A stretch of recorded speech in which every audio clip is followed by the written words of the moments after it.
92.7 FM WMDX, Madison's real news and great conversation. Here's your Daily News Roundup. For Civic Media News, I'm Connie Fellman. The EF3 tornado that devastated parts of Appleton and Menasha last week was one of the largest our state has ever seen, according to local weather experts. The tornado is estimated to have winds up to 140 miles per hour and was more than a mile wide at one point. It's been more than 4 decades since we've seen a tornado that strong in the area. That was back in 1984 when an F4 touched down in the town of Butamore. The EF3 that hit Shawano through Langlade counties in 2007 had higher wind speeds, but wasn't as big. In fact, forecasters say northeast Wisconsin doesn't have a recorded history of any tornado larger than what hit the valley last week.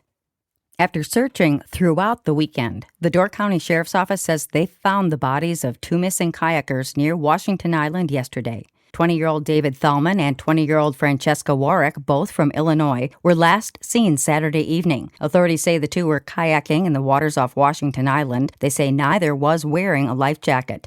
Police from Washington Island and Gibraltar departments, as well as personnel from the Wisconsin Department of Natural Resources, U.S. Coast Guard, and several local fire departments searched for the missing kayakers late into the night Saturday and all day on Sunday.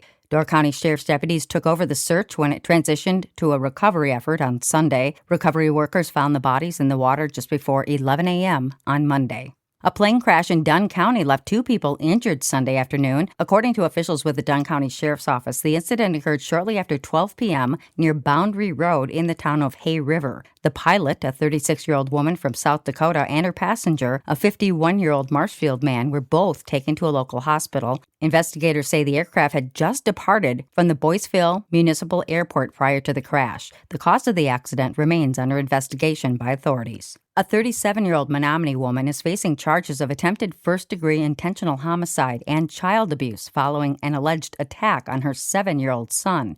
Police say they first responded to a welfare check for Emily Spaulding on the night of July 20th, but were called back to the area 2 hours later after the boy fled the residence. Officers located the child at a nearby establishment with a head wound. He told police that Spaulding had tried to stab him and struck him with a hammer. Spaulding was taken into custody and has been moved to the Winnebago Mental Health Institute for a psychological evaluation. The Wisconsin Department of Natural Resources is looking for help with statewide surveys. Officials say volunteers are needed to assist with monitoring deer and game bird populations across the Badger State, known as Operation Deer Watch and Game Bird Survey. Data gathered during the survey helps scientists understand the reproductive status of those animals and make decisions on wildlife management. Participants would just need to submit sightings on a mobile app and don't need to register.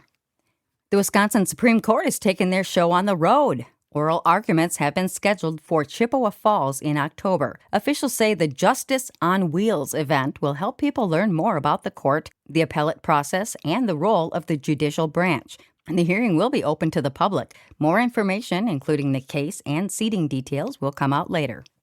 Wisconsin's capital city is one of the best places for first-time home buyers. A recent study from finance website Wallet Hub ranked 300 cities across the U.S. by looking at market attractiveness, affordability, and other factors. The survey placed Madison as the 18th best city in America for those buying a home for the first time. However, 2 other Wisconsin cities ranked ahead of Madison. Green Bay was ranked 13th, and Kenosha was 17th. And that's your state news update. I'm Connie Fellman for Civic Media News.